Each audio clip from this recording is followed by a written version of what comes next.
Live, guys. Okay. It's preparing. We're going to YouTube. And I got to know that it says meeting is now streaming live on YouTube. All right. okay. Yeah, that looks good. This is Karen with NewClevelandRadio.net, and it is time for another wacky version of What in the World with Paul Seaburn and his Hi. sidekick. Hey, it's me. It's me. Hi, Karen. Hi. I'm here with Karen Hale, the producer and owner and media mogul at NewClevelandRadio.net. And we're here with What in the World, our weekly podcast of all things strange, unusual, and most of all funny. Our motto is real news, because it is real, sometimes strange, always funny. And today we have with us our buddy John DiNallo, our color commentator, our sports guy, our trivia expert, all-around handyman. Hi, John. Hi, Paul. Hi, Karen. Hey, how are you? I'm good. I am well. I'm well. Good. Good. I'm glad one of us is. John, I was thinking of you both last night and the night before. But the first night on Sunday, I thought about you when the Browns were playing and winning. Yes. But last night I was feeling a little sad because oh, that's right. You're a Michigan fan. Gone to Michigan. You didn't I didn't even bother bringing it up. He watched the game, though. Oh, I'm sure. You did watch the game last night, right? Oh, he's frozen again. Oh, no. John's back in snowman mode. We're still dealing with this gremlin that apparently haunts John's feed. Yes. Occasionally puts him into a sleep mode. John is wide awake. I can vouch for that. John is wide awake, and I think he's back now. Paul and Karen, I am wide awake, and I'm ready to roll here. I see. That's right. And you are in the upper altitudes of your abode. Yes, I'm in the loft, up on the highest level of our house. So we should be doing well. I talked to your tech person today, and she assured me that things were going to work. So I guess I'll have to give her some grief next time I see her. I think you just froze up again, didn't you? Yeah, he keeps freezing. Okay, well let's see. We are haunted by gremlins. I'm hoping that it doesn't affect our pictures. That's the big thing that we're concerned about today, because I've got, not only do I have weird stories, Karen and John, I've got pictures to support them. Okay. For the incredulous of the three of us, which would be the two of you. Because as everyone knows, this is real news from the internet. You can't beat that. And the strange stories this week put 2020 to shame. I've got killer squirrels in Canada. I've got cows wearing masks in Pennsylvania. This is a good one.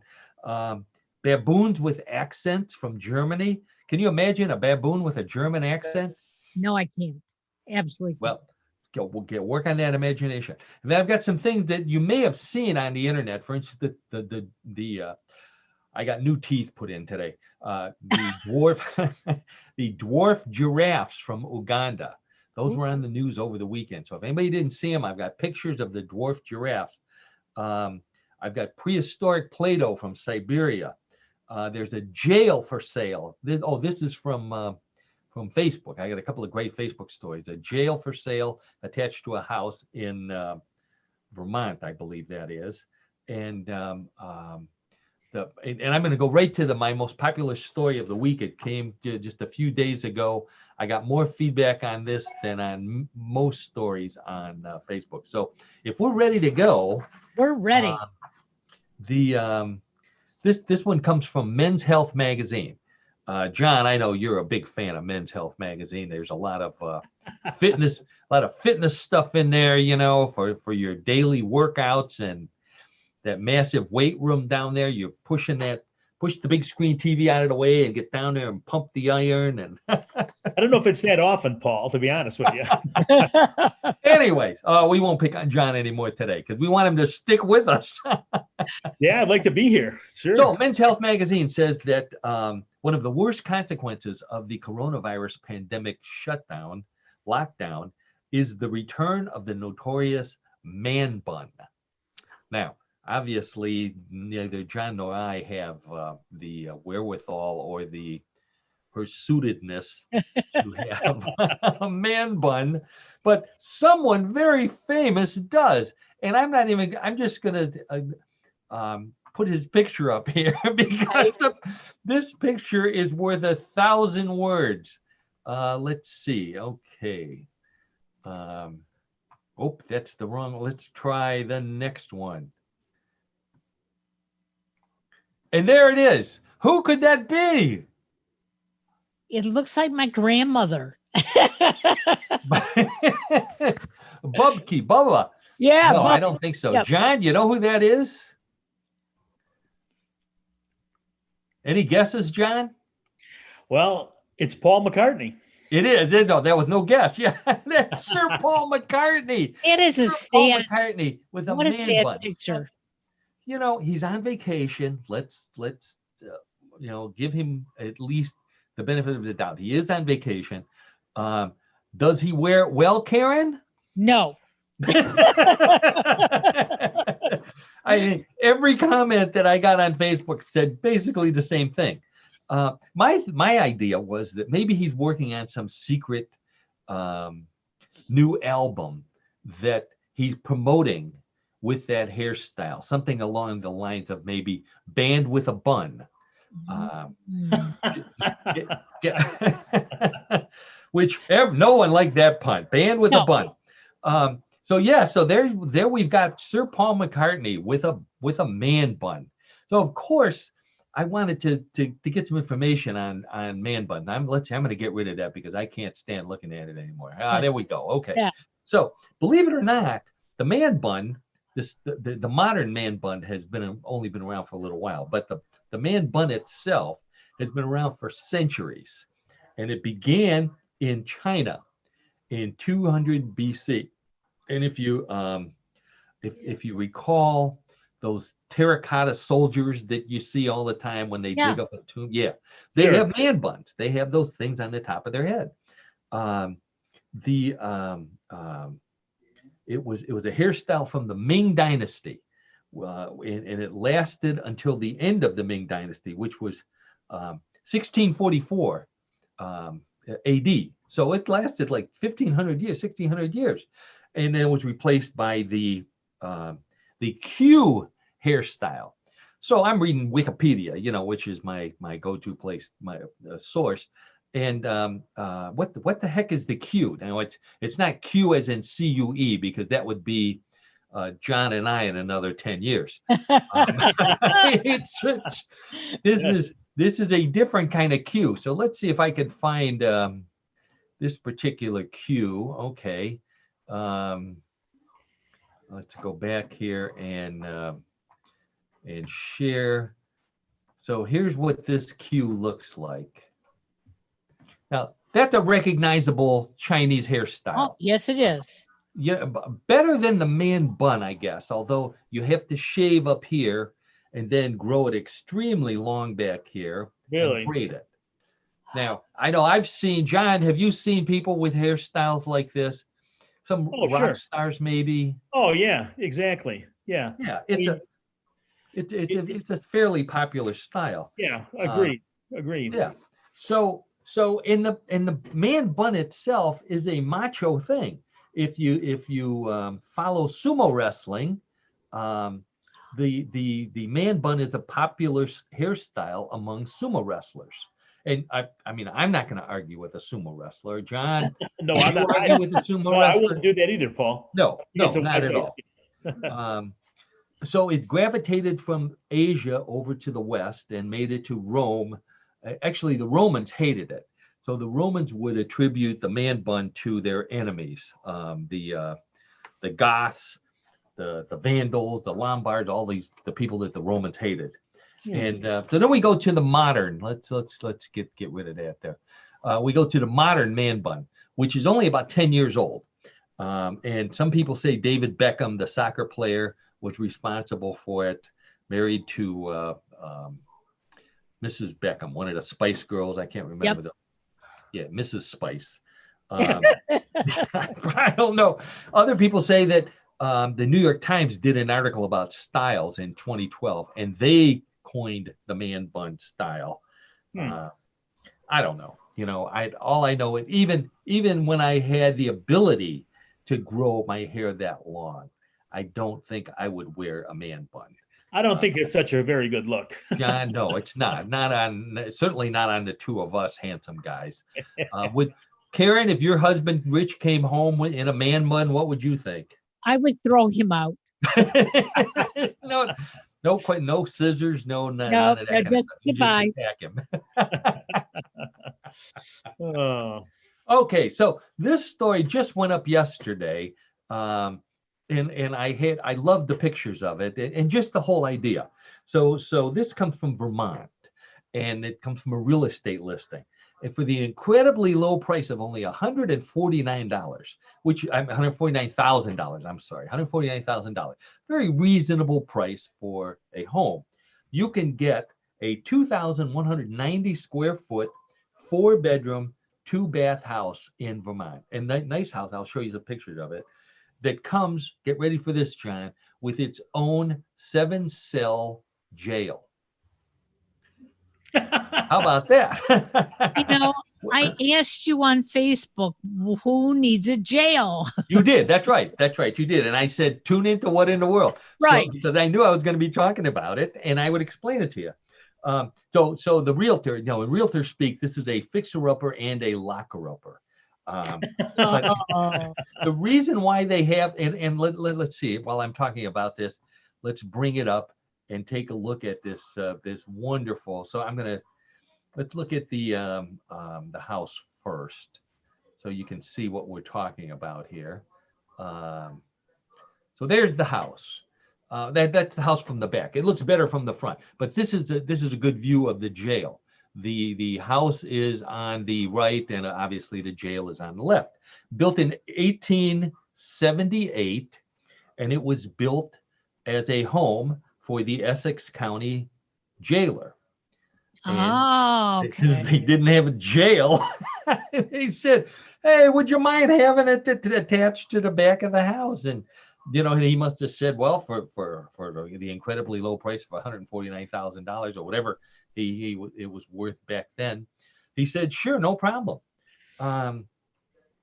It was used continuously for 100 years till 1969. And in 1969, wow. It was finally discontinued.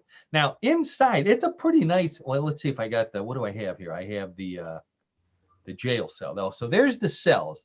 So obviously they haven't been used, but they can be cleaned. That can be cleaned up, don't you think, John? A little bit, some Brillo and some paint and.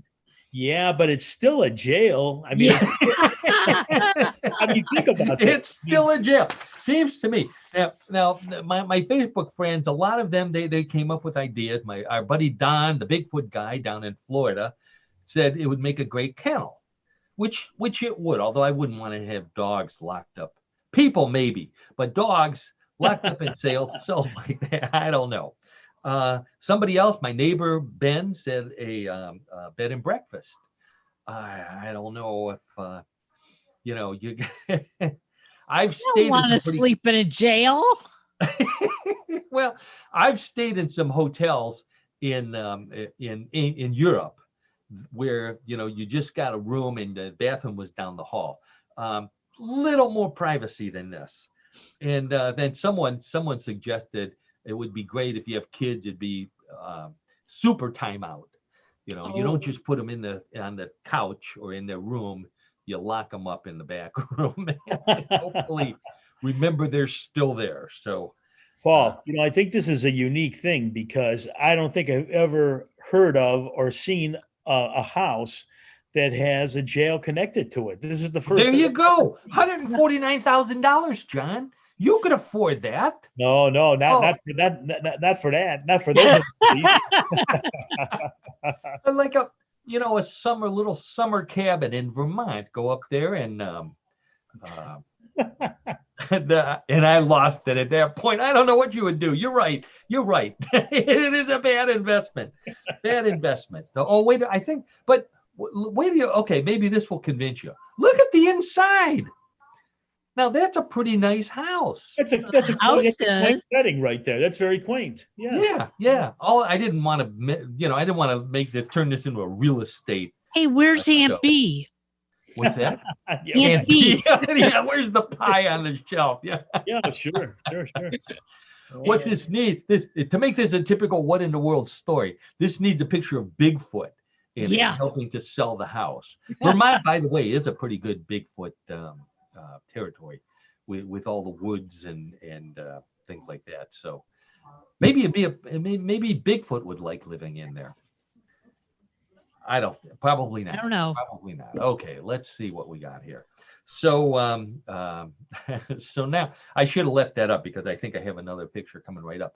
So while we're up in the Northeast, well, let's see, Toronto. Is Toronto in the Northeast? No, not really. It's kind of more north of, a little bit north of east of us. Have you ever been to Toronto, Karen? Yes, I have many Yeah, times. nice city, isn't it? Yes. Pretty safe, would you say? John, have you been to Toronto? Yeah, we've been to Toronto a couple times. It's Okay, so you like big going city. there, safe city. Yeah, it's safe. Yes, I would say safe. We didn't feel Okay, any. you're not going to go anymore once you hear this story. A woman in Toronto took a picture of a creature that was harassing her. The creature was a squirrel on her backyard fence playing with a real knife like he knew how to use it. Yeah. I mean, if you find out that this squirrel's teaching his friends how to slash tires, we're all in big trouble. Yeah. Because that's our only weapon against squirrels. So let's. I know I've got a picture of this squirrel here because I'm sure you don't believe me. This is the squirrel right here. Here we go. So that was the clearest picture I could get. This is like a Bigfoot picture here, but right in the middle there. I see it. Yeah. He's holding a very large knife. Now, if you go online, you can see a video of him. And not only this is like those pirate pictures where they put the knife in their mouth and they went diving or something, to go. That's what the squirrel is doing. The squirrel's holding the knife in its mouth and moving it back and forth. Wow. Like come and get me, you humans. So then they interview the woman, and she says it was gnawing on it for a while, and then it would drop it and run away, and then come back and pick it up and gnaw on it again. What kind of squirrels do they have in Toronto? There's leftover food on it. She says, I often see squirrels all over our yard carrying random trash. Okay, so this is not just the knife carrying squirrel, but he's digging through your trash barrels and not just eating it on the spot like raccoons do, carrying it around with them. Wow. But then the knife caught her attention. So she thought nothing of the squirrel carrying trash around. But when it's got a knife, now we better be concerned. This is a sign of the apocalypse. It has to be. Something bad is happening when squirrels are arming themselves. That's all I can say. Wow. Never saw that before either. Never saw. There you go. Okay, so I think I have a picture. I bet you I don't have a picture of this one here. Let me. There was a story in Tennessee. I think I do have a picture of this. Chemo's Hawaiian Bar and Grill. You have to have a bar and a grill these days. In Clarksville, Tennessee. Take the last train, you get to Clarksville. Sorry. Chemo's Bar and Grill. Yeah, I know. Apologies to the monkeys. Okay. Don't save it, John. There's more. I'm waiting. I know. So Chemo's Hawaiian Bar and Grill in Clarksville, Tennessee, set a Guinness World Record. You know how much we love world record. Guinness World Record for a 1,120-pound dish of Spam masubi. Masubi is a sushi-like dish made with rice and layers of Spam wrapped in seaweed, like a sushi roll. And I'm pretty sure I did put a picture. Oh yeah, there it is. Okay. So I did have a picture of this. So you can see what it looks like, John, because you might want to order this next time you're in a Japanese restaurant. There you go. So Oh, doesn't that look tasty? it looks like a big brick. I know it does. It really does. But this was not only was this a world record, but it's something that they serve there on a much smaller scale, obviously. But this is the kind of thing that even people who don't like sushi, but here it has Spam in it, will say, "Man, I'll try that." Although it doesn't look too appealing to me. Doesn't look very appetizing, Paul, to me. Not at all. Not. Are you a sushi fan, John? Do you like sushi? Annette and I will have it from time to time. Yeah, it's Karen? all right. Yeah, Not me. No. No. I like it. I'm not a big fan of going to the bar and telling the whatever the sushi chef exactly what you want and which part of the fish to cut off and all that stuff. I get that gets too complicated for me. So to me, this is something that was invented by a single Japanese guy at the end of the month when he didn't get his check yet, and he goes to the refrigerator, and all that's left is rice and sushi, and he makes this with the Spam, obviously. Yeah, but they serve it in restaurants, John. So wow. I'm thinking, I haven't been to one of those samurai restaurants in a while, but I can just see the samurai chef saying, "Oh, you want the special sushi with the Spam in it," and whips out his giant cleaver. And then the cans of Spam and starts smashing it open.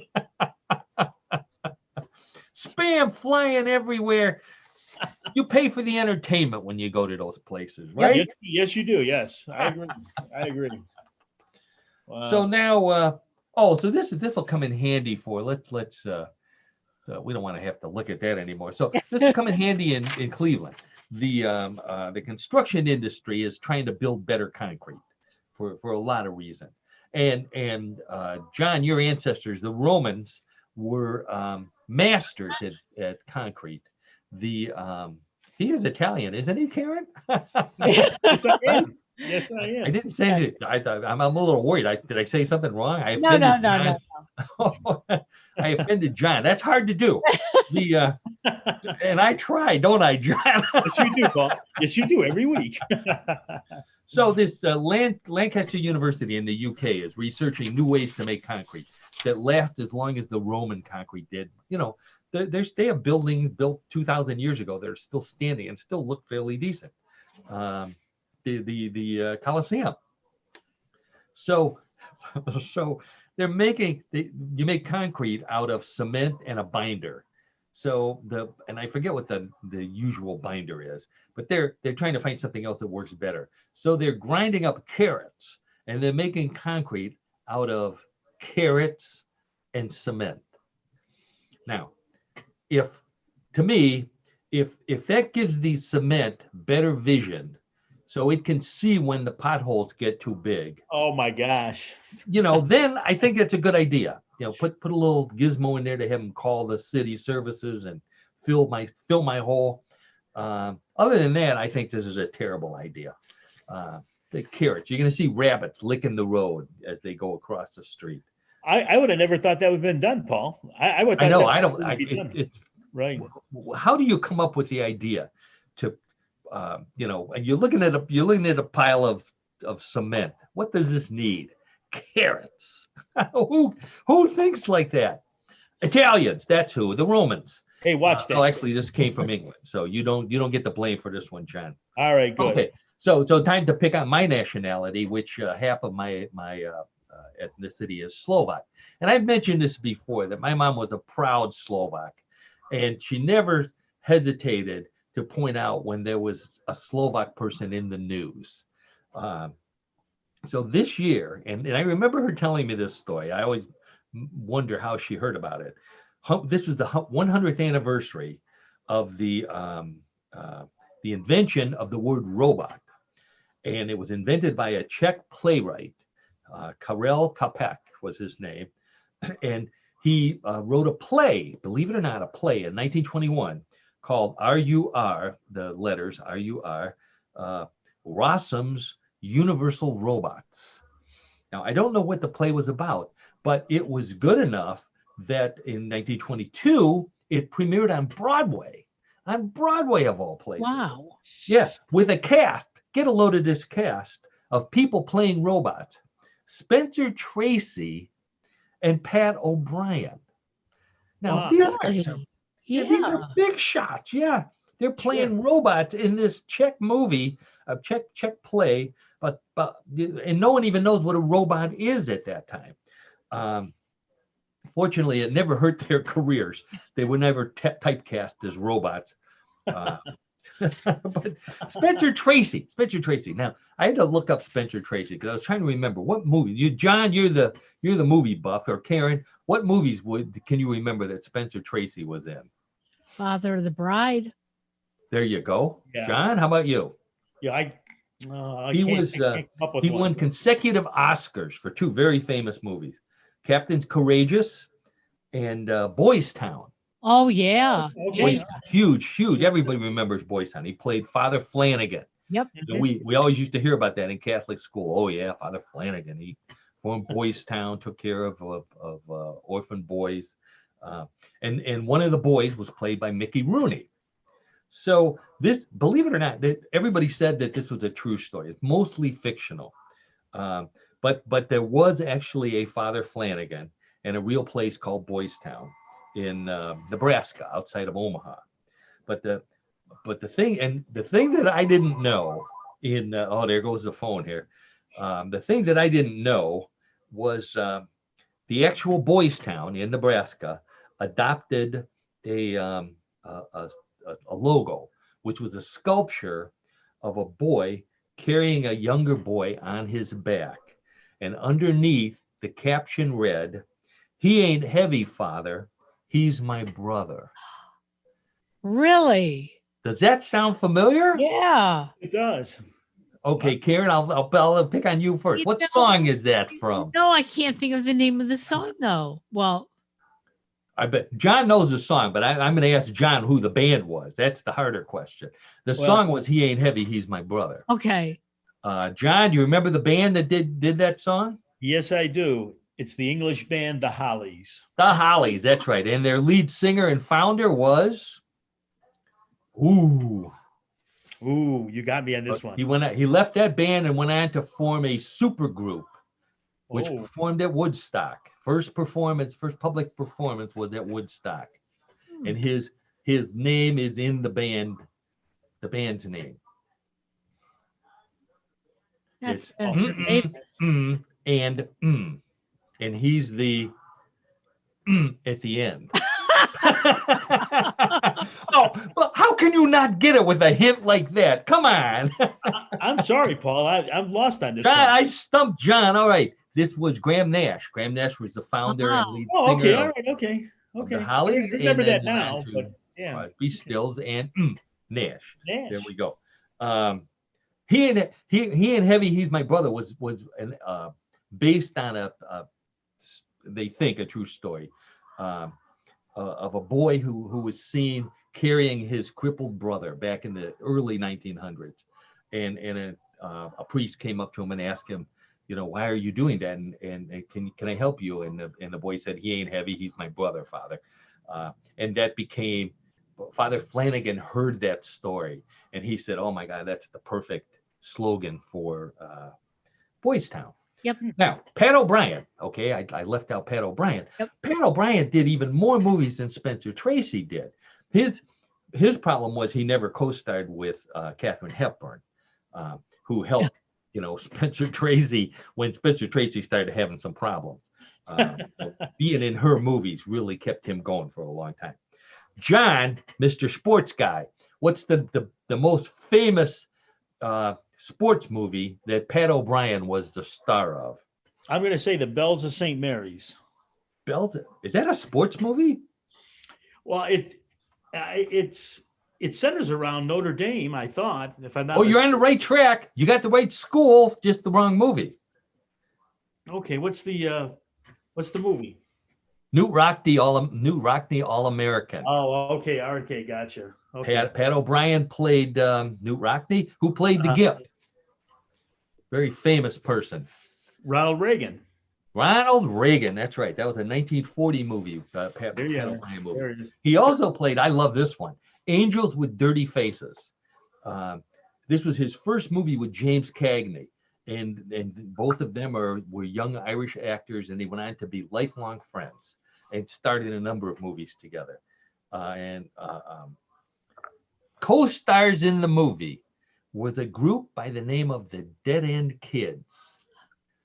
Karen, you Yep. remember the Dead End Kids? Well, weren't the Little Rascals based on the Dead End Kids or vice They versa? were very similar. Yeah, They were very similar. I'm not sure which came first. I'll give you their couple of nicknames that you'll remember. Or maybe not. I don't know. The one actor was Huntz Hall. Huntz Yes. Hall was the famous. They were young at the time, and Leo and David Gorsey, in particular Leo Gorsey. So they went on to become the Bowery Boys. I remember and that. had Sure. their own movies. Mhm. So this was where they got their start with Pat O'Brien and James Cagney and Angels with Dirty Faces. And then the last one, when he was later in his career, Some Like It Hot, which was the great vehicle for Marilyn Monroe, Tony Curtis, Jack Lemmon, directed by Billy Wilder. You couldn't go wrong with a combination like that. So great movie, great actor. So now, what's the one other connection between Pat O'Brien and Spencer Tracy? In the 1930s, O'Brien formed a rat pack before there was a rat pack of his actor friends, and it was a rat pack of Irish actors. So they used to sit around in probably New York at the time and swap stories and drink. They called themselves the Irish Mafia. Well, they were called the Irish Mafia. And the members were James Cagney, Spencer Tracy, and a couple other Irish actors. They hated the name Irish Mafia. So they called themselves, and here's the link, Boys Town. Oh, funny. Okay. Yeah. So I thought that was interesting. Yeah, So that brings it all together. What were we talking about? I'm not sure how did I get onto that? Hey, that was good though. That was my mother and the robots, the Slovak robots. That was the origin. That was the origin. Right. There were no Slovaks in that play, by the way, John. I went looking to see if any of them were Slovak names that I remembered, and they were not. So how are we doing on time here? I want to make sure we got time for John's sport. Oh my God, what a sport we have this week, Karen. Okay, so here's speaking of sports, good segue here. There's a British startup company called Impulse has developed shorts, wearable shorts, with artificial intelligence in them for cyclists. Okay, the artificial intelligence is connected to sensors all around the shorts. I'm going to leave it to your imagination exactly where the sensors might be. Picking up electric current from the rider's muscles and then beaming other electric currents into them based on the readings in order to improve their performance. I'm not wearing any shorts that are that have wires in them, and B, that are intelligent. I think it's a good idea, Paul. I think it's a good idea.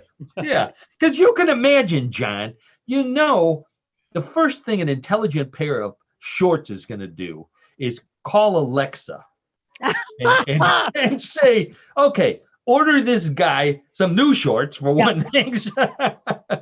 Maybe some more toilet paper. He might need some of that. I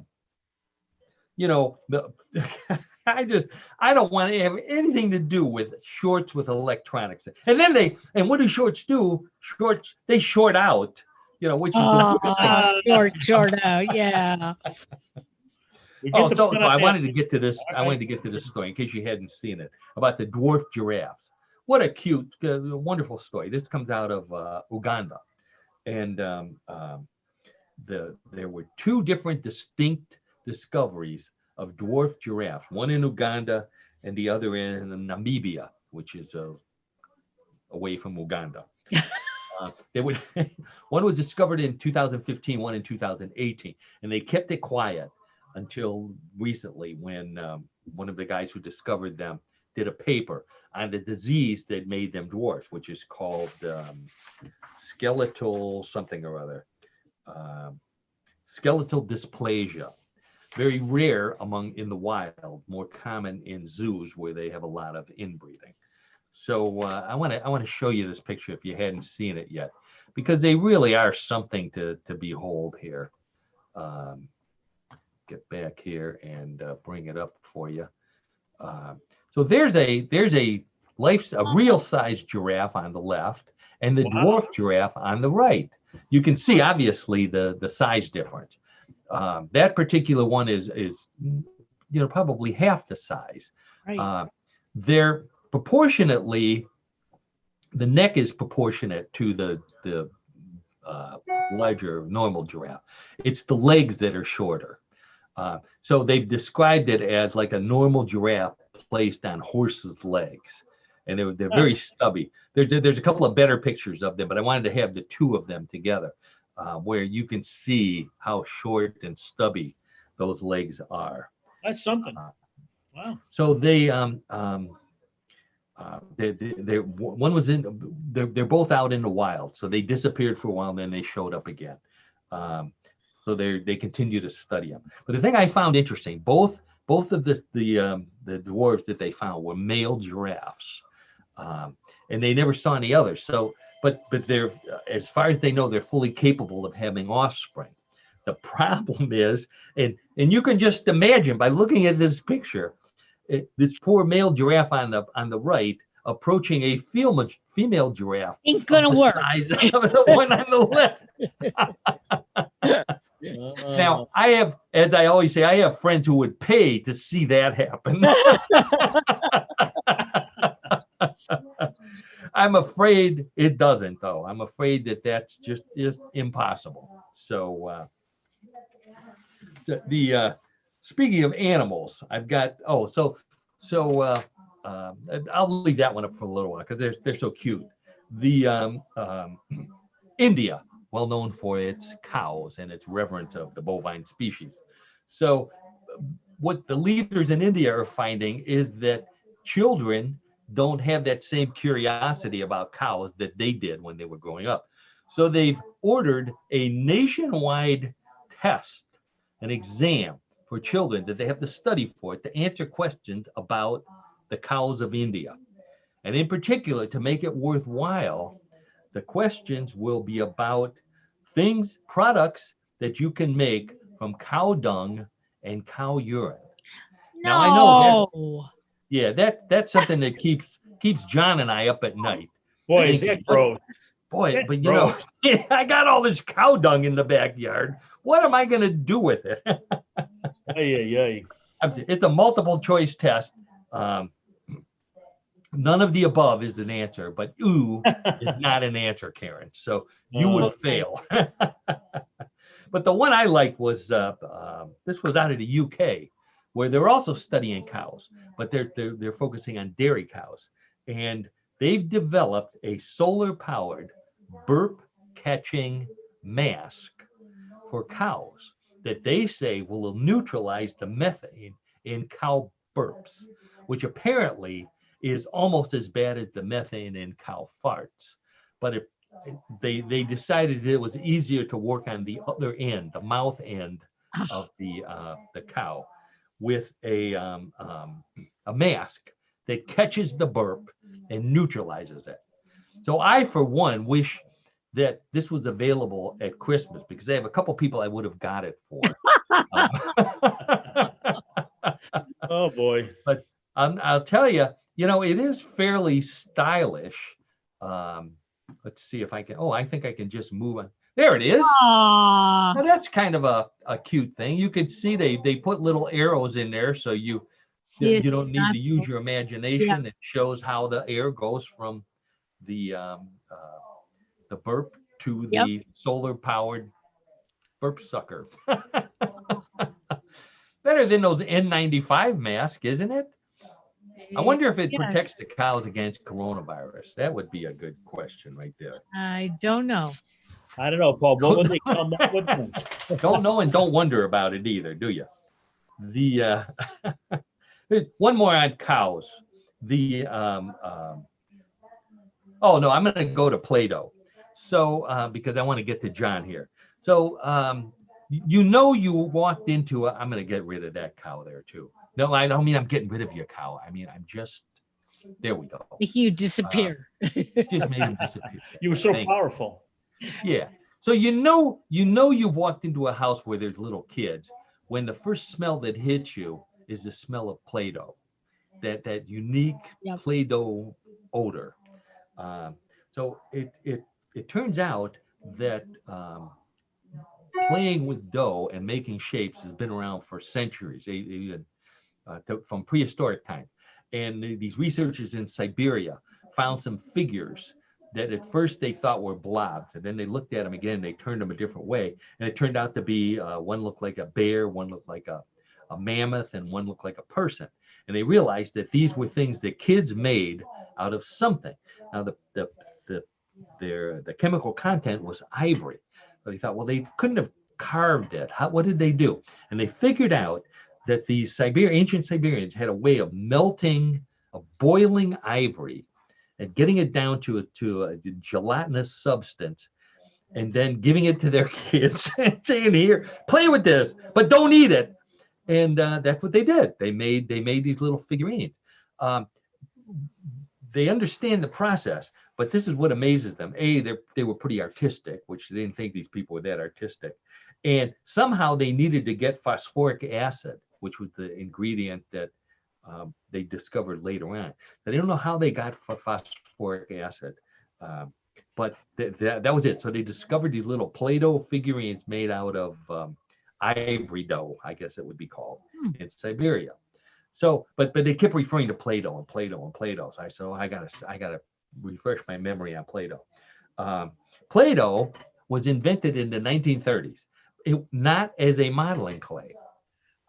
It was invented as a wallpaper cleaner back when people used coal furnaces, and your wallpaper got dirty. So they made this stuff in Cincinnati, Ohio. Okay, the good old Ohio product. The company at Cincinnati, Ohio, made this cleaner in a ball, and you rubbed it on the wall, and it got the soot off, and eventually threw the ball away and got another one. What happened was people switched from coal to electricity and gas and something that was cleaner. They didn't need to clean their wallpaper anymore. So business was terrible. And a school teacher who had the stuff in her room that she was still using it as a cleaner noticed that when she wasn't looking, the kids were taking it and playing with it. And she went to the owners and she said, gee, the kids are playing with this stuff. Maybe you could make it into a toy. Sure enough, that's what they did. And they formed the Rainbow Crafts Company, added some coloring to it, and it was a huge, immediate success. They eventually sold it for millions of dollars to General Mills, who put it under the Kenner brand. You remember that, John? Kenner toys, which was later bought by Hasbro, and that's who markets it. This stuff today, made in Cincinnati until the 1990s, and they probably sent it overseas or Mexico. So the smell, that was what I wanted to know. So the Hasbro says the smell is the unique scent formed through the combination of slightly musky vanilla-like fragrance with slight overtones of cherry and the natural smell of a salted wheat-based dough.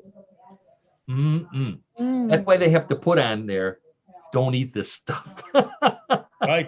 You have to have a disclaimer for that. Yeah. But, it also has petroleum byproducts in it. Oh boy. Yeah, of course. And make you borax. Yeah, borax to prevent it from getting moldy. So, all right. So let's move on to sports. I had one sport this week, and it was a world record. So this guy in India, of course, is set a Guinness World Record for. I'm going to show you his picture. You'll be able to tell right away what he's doing. Well, maybe not. I don't know. There he is.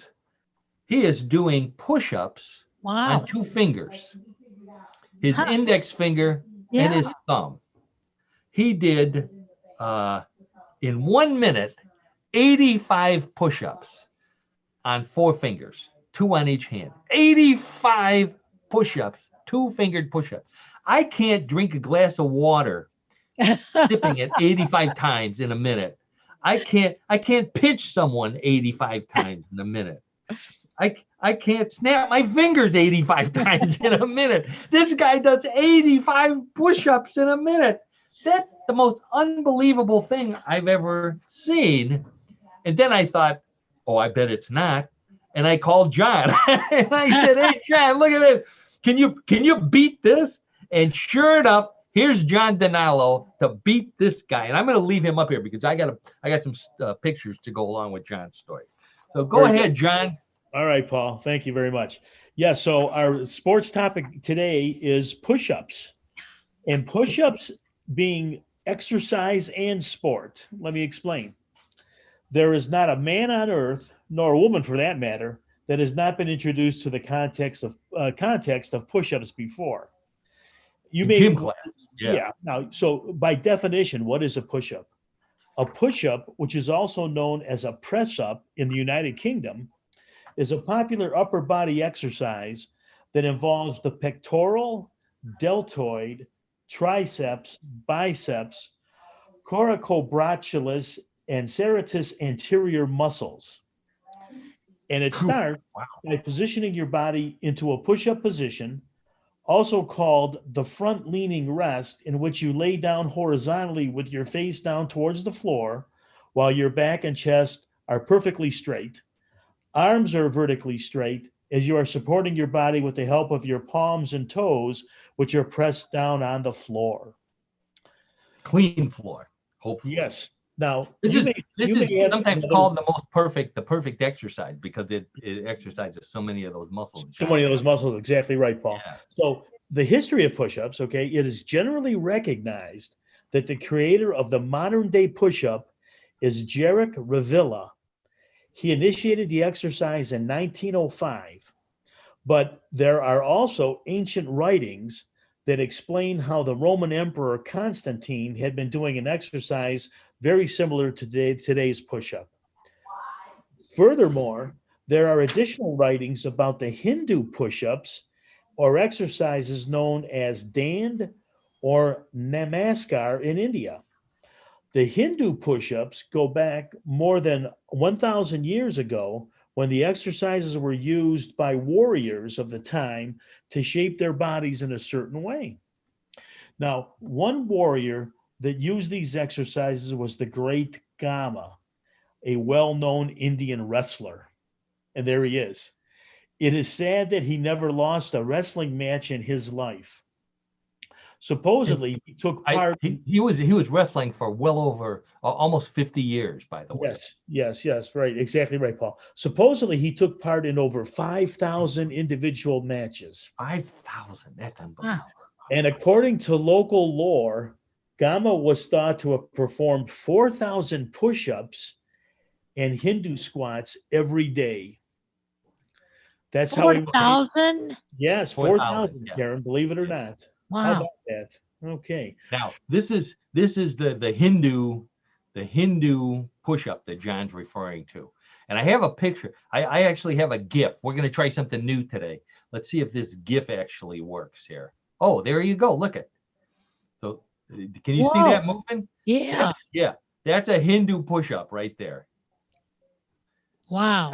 I already hurt just looking at it. Yeah. You have to be fit to do that. No kidding, John. That's right. That looks like your backyard, by the way. Well, it's not me though. I love it. All right, so I want to put this guy back up here. He looks good here. All right, so go on. Well, so as you can well imagine, all of these exercises or sports become somewhat organized, and there is such a thing as the World Push-Up Championships. Oh. The World Push-Up Championships, it's an annual push-up tournament which is held in Wellington, New Zealand.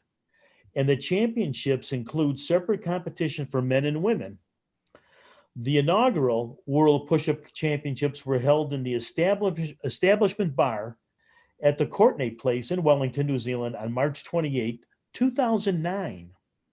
Male competitors are judged by the number of push-ups they can complete in a 1-minute period of time. The time limit in the ladies' competition is 45 seconds. So quick, although it was started in a bar, This is not the typical kind of competition that gets started in Well, a there bar. it is. I bet you I can do more push-ups than you can. Guess what? That escalates, of course. Exactly. Right. Exactly. But there are hundreds of records. There's actually hundreds of variations of push-up records. But let's take a look at some of the more unusual ones. According to the Guinness Book of World Records, the most push-ups per minute was done by a Croatian. His name was Krunoslav Bodesilic, and he did 140 push-ups in 1 minute flat. 140 push-ups. 140. Wow.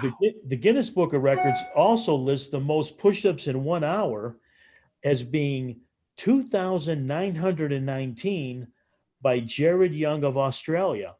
Okay. Most push-ups in 24 hours.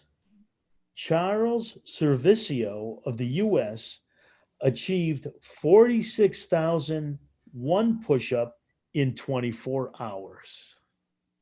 46,000 push-ups. 24 hours. That's phenomenal. It's just Karen it's just has that wide I'm look. so exhausted. well, think so anyway, so the world record for most number of nonstop push-ups is 10,507 by Minoru Yoshida of Japan. 10,000 nonstop. Wow. Also, the one-armed push-up in a 1 hour time period, 2,521 by Patty Doyle of Great Britain. My Better God. known as one bicep patty. Yeah. Oh, yeah, I've got plenty more here. One-armed on the back of hands in 1 hour, 1,025 by Doug Pruden of Canada. I know. On the I saw back some of your pictures. hand? I don't have a picture of this, but yeah, they do them on the back of their hand. Like, yeah, that hurts just to do one, just to get into that position. Sure. A lot of them do them on their fist. That's another big one. Was a fist push-up. Right. But and of course, and here's a couple of records that are out there. One-armed with a hand on a raw egg. A person by the name of Daryl Leary of Canada was able to do 8. On a raw egg? So one arm, one hand on the ground, one hand on a raw egg. Yes. And he managed to do 8 before he did 8 of them. Yeah. Holy. With 2 hands on raw eggs, okay, 112 by Johann Schneider of Austria. I bet you had a few beers after that one. Yeah. I don't understand. Yeah. How did you would think the one-handed guy? Wow. And then the one-handed handstand push-ups, Yuri Tikhonovich of Russia, he did 12. One-handed. Yeah, one-handed handstand. I found a picture of him, but you couldn't see his legs, so it looked kind of fake. Like maybe they just a Saturday Night Live thing. So anyway, with one finger, we saw the one finger person earlier. 124 by Paul Lynch of Great Britain. The other guy was 4 fingers. I have a picture of this. Oh, that's right. Okay, right. This is hard to believe. I found a picture of this guy. There he is. One finger push-ups. Oh my gosh. Wow. I don't want to say that he's making it a little easier by spreading his legs, because he would call me up and say, "Okay, you do it now." Yeah. I don't think so. How much strength does he have in either. his hand? How much strength does he have in his hand and his arm to be able to do that? I don't know. Amazing. How do you train for something like that? Well, that's a good question, Paul. What makes you think about even doing it? Because it's there, Karen. Oh, Coronavirus. Of course. Okay, now, so wait a minute. On both thumbs with 30 kilograms of extra weight, 20 by David Salihani of Georgia, in the Soviet Union, Georgia. So that's Unbelievable. 30 kilograms. That's 60 pounds on his back doing push-ups on his thumbs. Wow. How many, John? 20. Did 20 push-ups on his my thumb God. with 60 pounds on his back. Unbelievable. These are not people you want to meet in a dark alley. No. Although I don't know, what could he do? Poke your eyes out with a Yeah. stump? Unbelievable what people can do. It certainly is, John. It certainly is. So as always, John baffles us once again with all this wonderful news and trivia about the sport of competitive push-up doing. Oh. I'm sure there's something else that this would be another one of those, the agony of defeat. What would be the agony of defeat here? I think it's the agony of the finger. Agony of the finger. Oh, there we go. Thank you, Karen. Well, I think, Paul, you had a great point about the training behind that, or was that Karen that asked about that, to do the training for that? How do you train for that kind of exercise? And it's a competition, really. It's not It is more a than- competition. It's a Yeah, competition, despite- right? Despite being started in a bar, I Right, think that's they true. hold it annually. Yeah. So, Yeah. I mean, in New Zealand, where they drink a lot. But, the New Zealanders, they got that rugby club that does all those dances. And Oh, so it is. go figure. So, well, as our regular viewers know, after sports comes to the portion of our show that we call Bluff the Co-host, everybody's favorite game based on the news.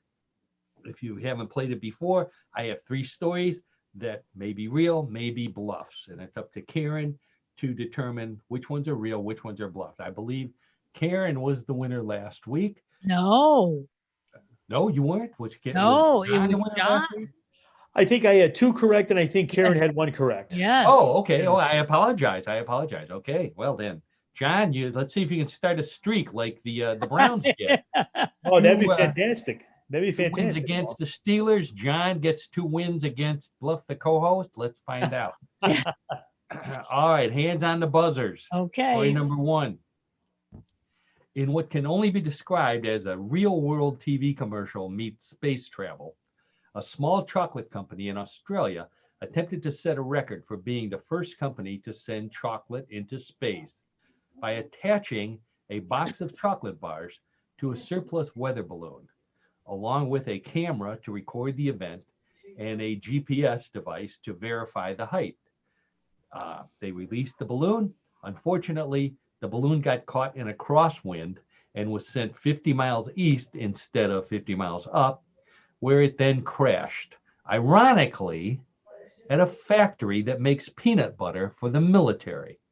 No one was hurt, and the camera amazingly captured the reenactment of a classic Reese's peanut butter cup commercial, where the chocolate landed in an outdoor storage vat of peanut butter runoff. Both companies have contacted the Reese's people, hoping to sell the rights to a new commercial. Karen, what do you think? The old, you got peanut butter in my chocolate, you got chocolate in my peanut butter, in a real life story having to do How with. do you have an open vat outside? So I'm going to say false. Oh, okay. After a little bit of analysis there. How about you, John? I agree with Karen. It's got to be false. Like she says, how big is this vat of peanut butter runoff? I don't buy that. No, I'm saying it's false. Really? Yeah, false. You're both right.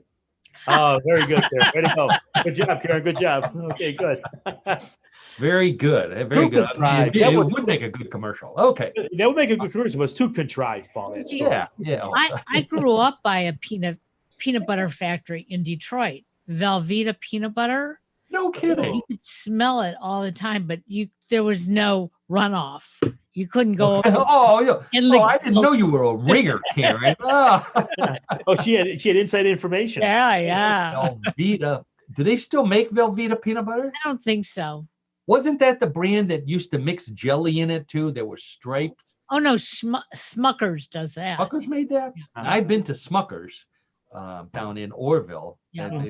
That's a fun place to visit. Oh, so here we go. I'm hungry. Yeah. Let's move on. Okay, 1-1. Story number 2. An old school Ohio man thought he had 2 excuses that would enable him to play rock music as loud as he wanted with his windows open. First, his last name is actually Rock. So he believed that it's his heritage to blast it. At least that's what he told the cop, who showed up at 1:30 in the morning in response to a noise complaint from the neighbors. When the cop said that that only works if your first name is Kid, Mr. Rock played his second card.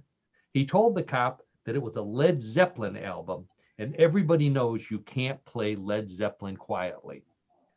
The cop was also old school and let Rock off with a warning, but ordered him to turn it down anyway, or change his name to Kid, or the next time he'd get a ticket for disorderly conduct. Okay, so the guy who said it's his right to play rock loud because A, his name is Rock, and B, it was Led Zeppelin. In Ohio, John, what do you think? You know a lot of crazy Ohio people. Yes, I do know a lot of crazy Ohio people, as you do as well. I'm going to say it's You true. probably got them jobs. Yeah, probably. It's you're responsible for this. I'm going to say true. I'm going to say true. John says it's true. Wow. How am I responsible for this? No, I'm responsible for those people getting jobs. Aaron, what do you think? No, I think it's just too weird. No. Too weird to be true. Too So weird. John says it's so weird it's true. Karen says it's too weird to be true. Right. Wow. Guess what, John? You are ahead 2-1. Not again. That's a true story. Yeah, I can't believe it. In Huron, which isn't that far from here. It is not far from us. Yeah, I didn't see. I found it in my secret Yeah. sources. I didn't see it in any Cleveland or Ohio news. So, all right. So it's 2-1. Karen, you have a chance to catch up here. I do. Points in the round 3 are doubled. So get ready. Hands on the buzzer. Story number 3. A group of professional mermaids in Florida have decided to form a union after being harassed once too often by male patrons at the combination restaurant aquarium they work at. They found out they have less rights than manatees, the giant water mammals that lonely sailors once thought were mermaids. Under Florida law, it is illegal to feed, harass, harm, pursue, annoy, or molest manatees. That's all we want, said a representative of the union, plus better tips. The union is called SWAM, Sisters Working as Mermaids. The restaurant aquarium where the girls work warns that if they organize, they will fire the mermaids and bring back the guys who wrestled alligators because they never complained about being harassed. The petition by SWAM will be heard by the state of Florida later this month. So the mermaids who want to form a union because they're getting treated worse than manatees, which are protected under Florida law. What do you think, Karen? Women's rights, yeah. Let's go for it. Let's say yes. So, yes, the mermaids are forming a union in Sure, Florida. why not? It's Florida. Yep. Oh, that kind of stuff happens in Florida. Right, John? What do you say? I'm going to think it's true also. I'm going to say I think that's true. That's makes sense to me, actually. It sounds like a Florida story, doesn't it? Yes, it does. It does. It sounds like I don't Florida. trust you right now, Mr. Seaburn. Oh, Karen, you got that answer right. However, that is a big bluff. That's right. There's no such thing as the sisters. Sisters, what are they? Sisters working as mermaids. Man. What about the manatee? Anyway, John, you still even though the fourth quarter, you fell down in the fourth quarter, but you still were ahead. Won. Very good. What about the manatees, though? I mean, really. What about the manatees? Is that accurate? That keeps me awake at night too, John. What about the manatees? They have to have their rights protected, obviously. They really are protected. They are protected. There was a story just an hour ago about a manatee that had some. I'm not going to say whose name was carved in the back of the manatee, but you can kind of guess based on what's going on in the news. So they're pursuing whoever did this to the manatee. The government of Florida is chasing after them because manatees really are sacred to Florida. So obviously much more than mermaids. anyway, so we've reached the end of another What in the World. We did. I want to thank Karen for everything she does for What in the World and everything she does at newclevelandradio.net. Go to the site. You have links to all the platforms where What in the World is located, plus YouTube. You can find us on YouTube. You can find all the other great podcasts that Karen produces. Every need that you have can be satisfied with one of her podcasts, including What in the World and for your need for laughter. And John, my old buddy, thanks for coming by today. I know you're in a good mood because the Browns won over the weekend, and that means that they're playing in the playoffs one more Sunday in Kansas City. I'm not going to make any predictions, but what was Kansas City? It's a tall one. I know, but I'll tell you what, folks, it's a tall order, but don't count the Browns out yet. Don't count the Browns out. Don't count the Browns out. I have friends in Kansas City trying to make bets with me. I said no, I don't want to jinx them. But I said, but don't get overconfident. Yeah. So let's hope we open the show next week with a celebratory salute to the Browns. Wow, that would be fantastic. Perfect. That would be perfect. That'd be fantastic. In the meantime, everybody, have a great day. Stay safe.